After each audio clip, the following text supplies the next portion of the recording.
Imaginez un monde où la médiocrité n'est pas une option. C'est le monde dans lequel vivait Miyamoto Musashi, peut-être le bretteur le plus célèbre de l'histoire du Japon. Né en 1582, Musashi n'était pas un guerrier ordinaire. C'était un maître stratège, un philosophe et un artiste, dont la vie et les enseignements continuent d'inspirer des millions de personnes. La vie de Musashi a été une quête incessante de maîtrise de soi. Il se mettait constamment au défi, repoussant ses limites pour réaliser ce que les autres jugeaient impossible. Devenu orphelin très jeune et plongé dans un monde de violence, Musashi a dû se battre bec et ongles pour chaque once de son succès. Son histoire nous rappelle avec force que la grandeur se gagne par la sueur, la discipline et une confiance inébranlable en son potentiel. Dans un monde qui célèbre souvent la médiocrité, la vie de Musashi se dresse comme un phare, nous exhortant à embrasser la voie de la maîtrise.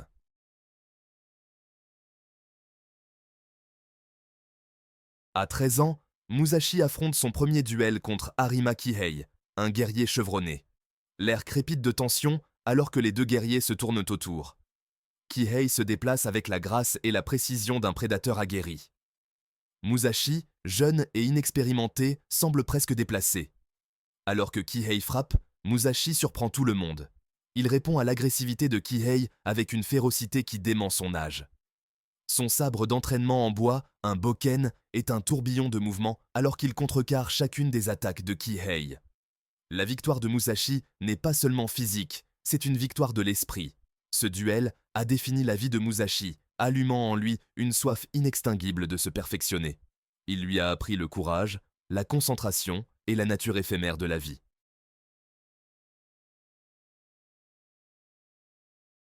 Après sa victoire, Musashi aurait pu succomber à la gloire et à la complaisance.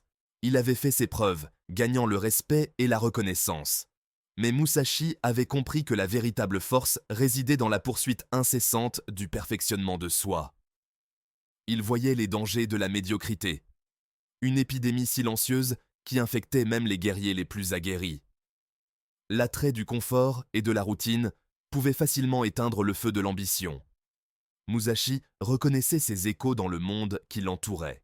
Il savait que la véritable maîtrise était un voyage, une ascension constante vers un sommet en perpétuel mouvement. Se contenter de moins que son meilleur absolu revenait à trahir son potentiel.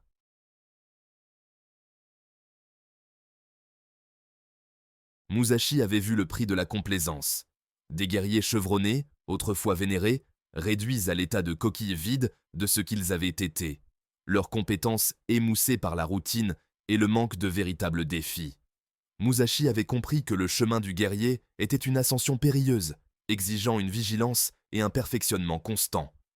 La véritable défaite provenait de l'érosion progressive de l'esprit et de l'ambition. Il s'est juré de ne jamais devenir un exemple à ne pas suivre, un souvenir s'estompant de ce qu'il aurait pu être.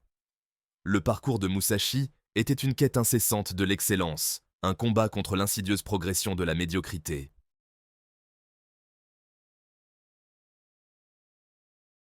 Musashi ne se contentait pas de prêcher les dangers de la médiocrité, il les vivait. Son enfance, marquée par la perte et les épreuves, est devenue son creuset. Devenu orphelin très jeune, il a appris à naviguer dans un monde où la survie n'était pas garantie. Ces épreuves ont forgé sa détermination, lui inculquant une profonde compréhension de la nature éphémère de la vie. Il a embrassé les défis, les considérant comme des opportunités de croissance. Les premières épreuves de Musashi ont forgé un esprit inflexible et une soif inextinguible de se perfectionner.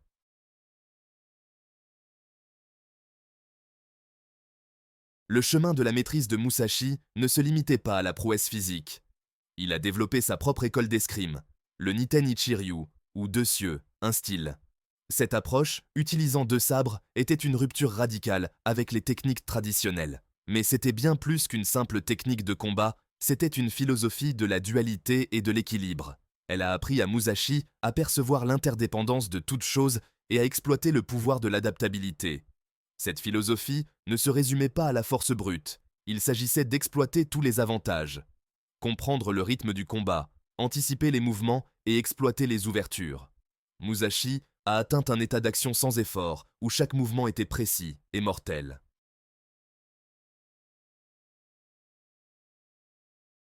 Le génie de Musashi ne se limitait pas au champ de bataille. Il avait compris que la véritable maîtrise englobait l'intellectuel et le spirituel. Son œuvre la plus célèbre, le livre des 5 roues, témoigne de son génie aux multiples facettes. Dans ce livre, Musashi explore les 5 roues de la stratégie: la terre, l'eau, le feu, le vent et le vide. Ces éléments représentaient différents aspects de la vie et du combat. Musashi pensait que ces principes étaient des vérités universelles, applicables à toute entreprise. Il considérait le chemin de la maîtrise comme une quête d'apprentissage et d'introspection constant tout au long de la vie. L'héritage de Musashi continue d'inspirer des générations, transcendant le domaine physique.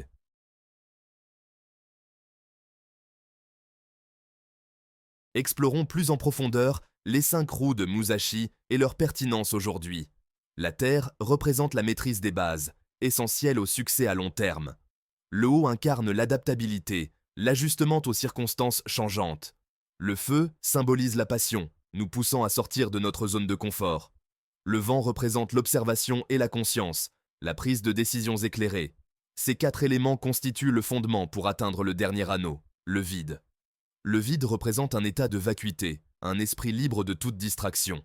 Atteindre la clarté et la concentration nous permet d'agir instinctivement.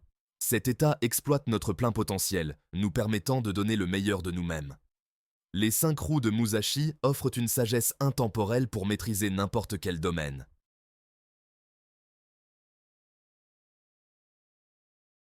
Les enseignements de Musashi transcendent le champ de bataille et trouvent un écho dans notre monde moderne.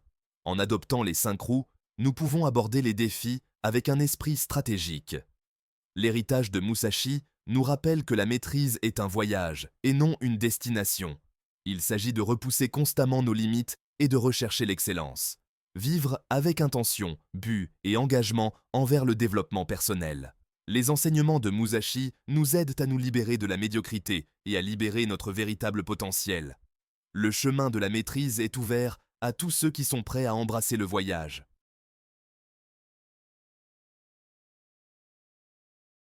Les enseignements de Musashi mettaient bas l'accent sur la conquête de l'adversaire le plus redoutable, soi-même. La véritable maîtrise commençait par la maîtrise de soi, en surmontant nos limites. Affronter les peurs, les doutes et les insécurités qui nous retiennent. Nos esprits peuvent être nos meilleurs alliés ou nos pires ennemis. Les pensées négatives et les croyances limitantes peuvent nous paralyser. Maîtriser nos pensées cultive un état d'esprit positif et la confiance en soi. Musashi pensait que la véritable victoire se gagnait sur le champ de bataille intérieur. Vaincre nos démons intérieurs nous permet de surmonter les défis extérieurs et d'atteindre un succès durable.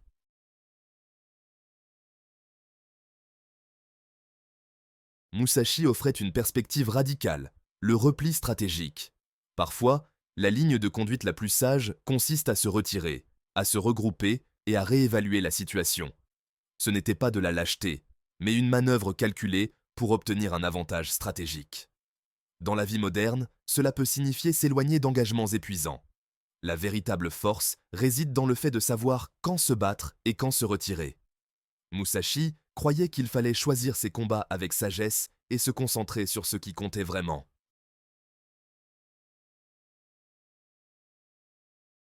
Musashi soulignait le pouvoir de la visualisation. Créer des images mentales vives, des résultats souhaités, améliore les performances. Cette pratique entraîne l'esprit à voir des possibilités là où d'autres voient des obstacles. La visualisation est une pratique délibérée qui façonne notre réalité. Analyser les expériences passées et visualiser des actions alternatives permet d'affiner les techniques. La pratique de Musashi de voir avec l'œil de l'esprit permettait une amélioration continue, même en l'absence d'entraînement physique.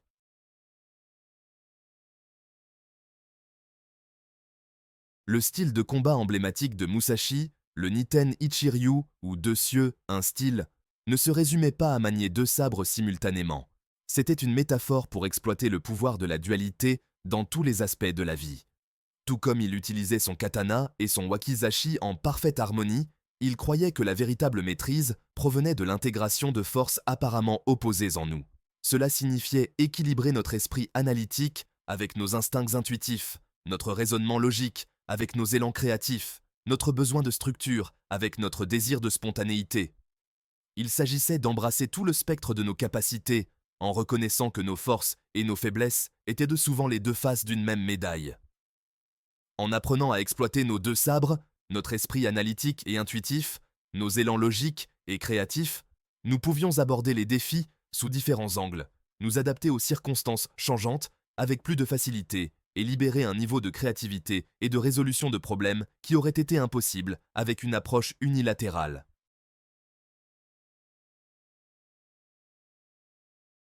Musashi croyait que la quête de la maîtrise était une entreprise de toute une vie, un voyage d'apprentissage et de perfectionnement de soi continu.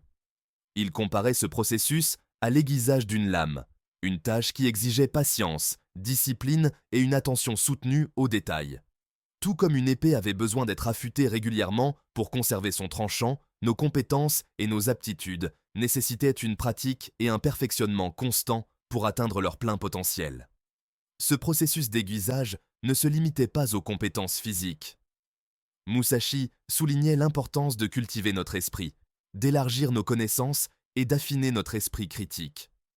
Il pensait qu'un esprit aiguisé était tout aussi essentiel qu'une épée aiguisée, nous permettant de naviguer dans les complexités de la vie, de prendre des décisions éclairées et de nous adapter aux circonstances en constante évolution. Il encourageait ses disciples à devenir des apprenants à vie, à rechercher de nouvelles connaissances, à remettre en question leurs idées reçues et à s'efforcer constamment d'élargir leurs perspectives. Cela impliquait de sortir de notre zone de confort, de vivre des expériences nouvelles et de s'engager dans des discussions approfondies avec les autres.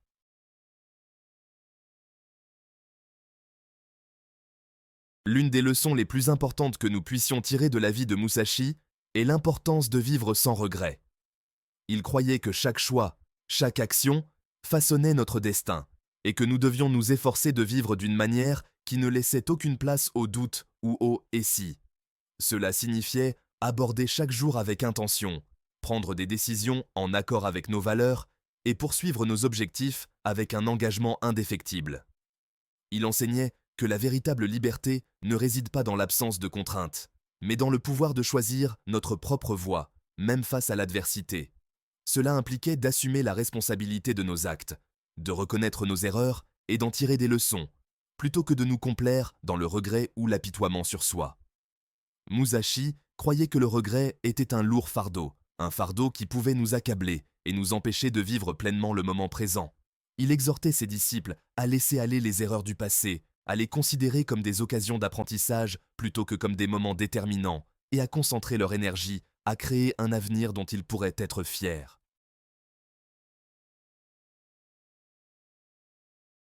Si le terme « guerrier » peut évoquer des images de champs de bataille et de combats physiques, Musashi croyait que le véritable esprit guerrier transcendait ses limites. Il le considérait comme un état d'esprit, une façon d'aborder la vie avec courage, intégrité et un engagement indéfectible envers la croissance personnelle.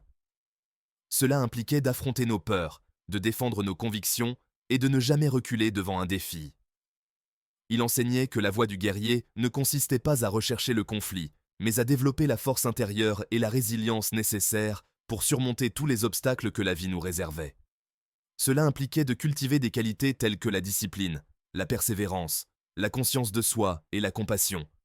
Des qualités tout aussi précieuses dans le monde du travail que sur un champ de bataille. L'héritage de Musashi nous rappelle que nous avons tous le potentiel d'être des guerriers. Il ne s'agit pas des combats que nous menons à l'extérieur, mais de ceux que nous remportons en nous.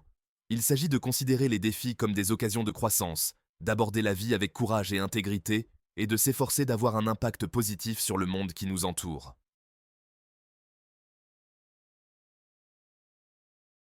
La vie de Miyamoto Musashi, bien qu'ayant eu lieu il y a des siècles, continue de résonner avec une profonde pertinence dans notre monde moderne.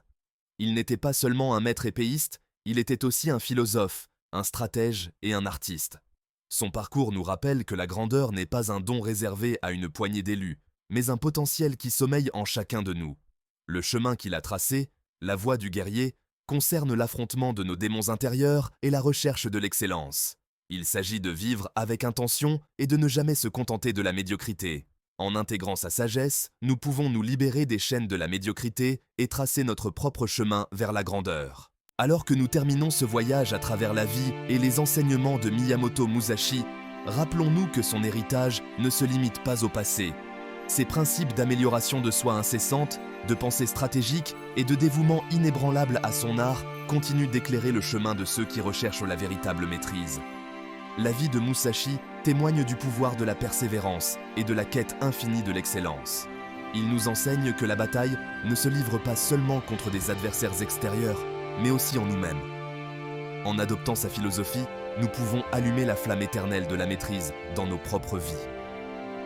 Dans le monde moderne, où les distractions abondent et où la médiocrité semble souvent acceptable, la sagesse de Musashi offre une lueur d'espoir et un défi à surmonter. La voie du guerrier est intemporelle, nous incitant à vivre avec un but, à affronter nos peurs et à viser l'excellence dans tout ce que nous faisons. Merci d'avoir regardé. N'oubliez pas d'aimer, de partager et de vous abonner pour plus de contenu sur la voie du guerrier.